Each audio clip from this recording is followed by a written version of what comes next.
Iya, sebenarnya kalau secara konsisten kita lihat mereka, kalau saya lihat ya, karena saya sebenarnya nggak suka-suka banget Iya, sama MU, benar. tapi ngupdate segala macamnya pun males sebenarnya. Yap, ada yang rame nih. Ya, apa sih Kang? Abang Gitar, mainkan.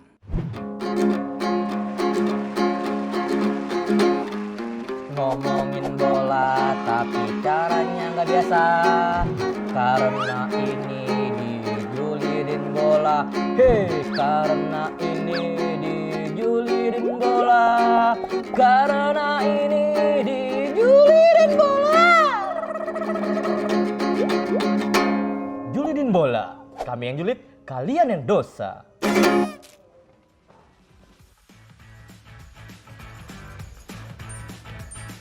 What's up scorer? Ini program lama tapi muka baru. Kembali lagi di Julitin Bola.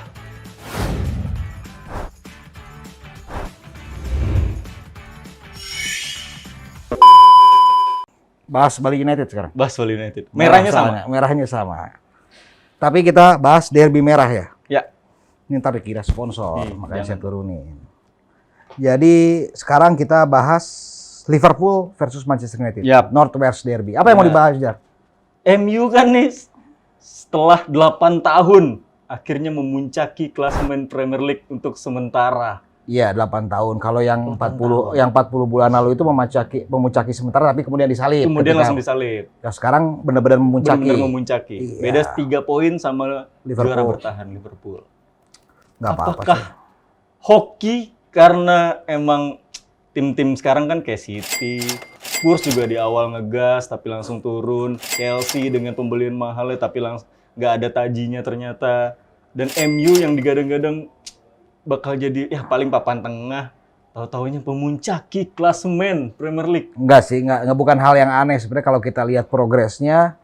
Walaupun memang Manchester United ini labil, tapi kita lihat progresnya terutama ketika kehadiran Bruno Fernandes ya. Ya, Sejak benar. Februari tahun lalu memang luar biasa, dan kebetulan kalau memang bisa dikatakan tadi Fajar ngatain apa namanya? Tunggu Kang, saya potong. Apaan lagi? Jangan terlalu formal dong. Kan kita duet jajal, Oh iya. Japra Jalu. Oh, jajal, Bang. Jadi jangan terlalu kaku Oke, lah. gini Japs, kalau Ya, misalnya kan apa namanya?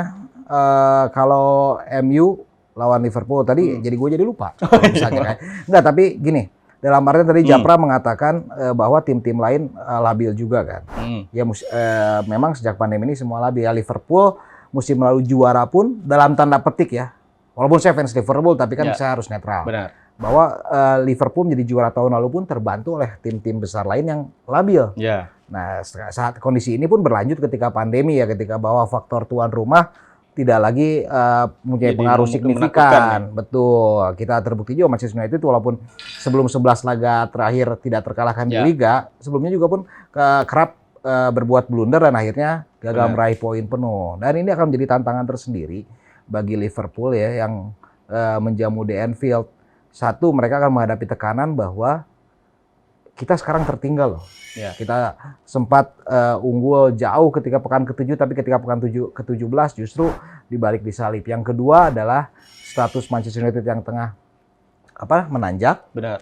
Dan yang ketiga ini yang paling berat sebenarnya. Bebannya ini adalah bahwa ini akan menjadi rivalitas Ya. yang disalib oleh rival utamanya. Ini akan bisa menjadi beban tersendiri bagi pasukan Jurgen Klopp menurut saya. Apalagi kalau sekarang kan ngomongin sekarang kayak Kang Jalu ngomong tadi, kandang itu Sorry, ini harus pakai Face ID soalnya. oh iya maaf. Sama kalau Sama ya, kita pakai iPad Pro semua nih, belum anak-anak skor. disponsorin tapi ya branding aja. Aja, branding aja.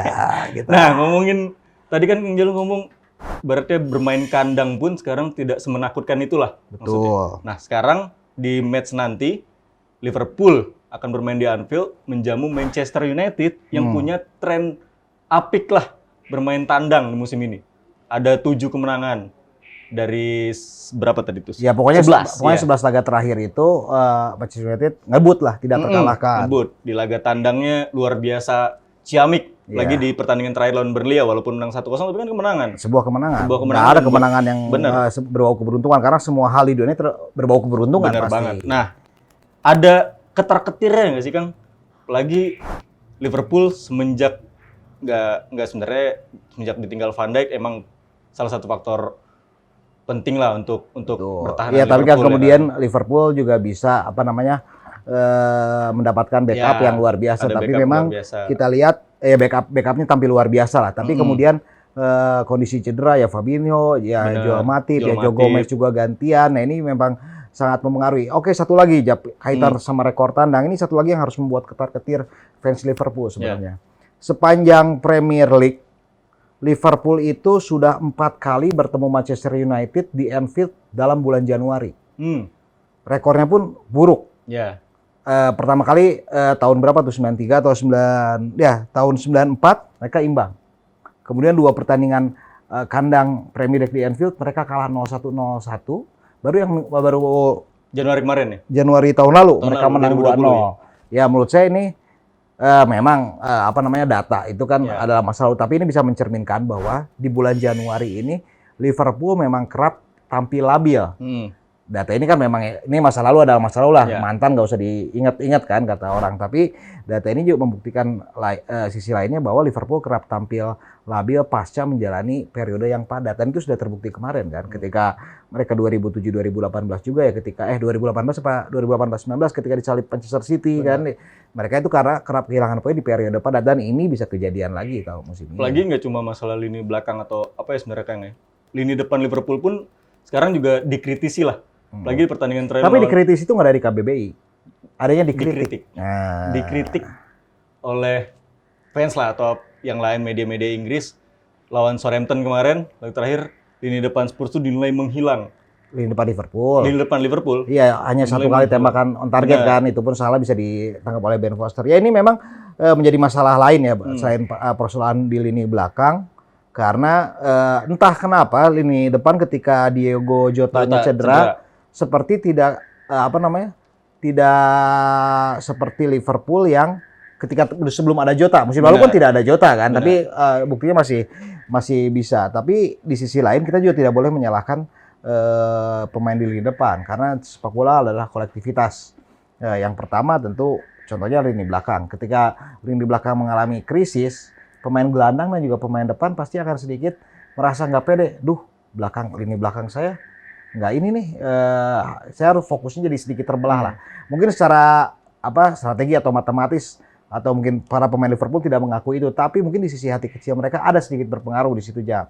Di sisi lain juga kita lihat kontribusi TAA, Trent Alexander-Arnold dan juga Andrew Robertson yang biasanya musim lalu tampil eksplosif, saat ini pun berkurang seperti menjan gitu. Apalagi karena sempat cedera juga kan si Trent Alexander-Arnold. Betul, kondisi cedera itu juga memang sangat berpengaruh. Nah, kalau ngelihat dari sisi MU-nya nih Kang, kan di awal-awal sebenarnya ya jadi ceng-cengan lah, jadi cemoohan. Setelah dibantai Spurs 1-6, terus ada beberapa kali kekalahan, tapi sekarang mulai menanjak nih. Sebenarnya kalau dari sudut pandang Kang Jalu nih, ini netral ya, kita bicara netral.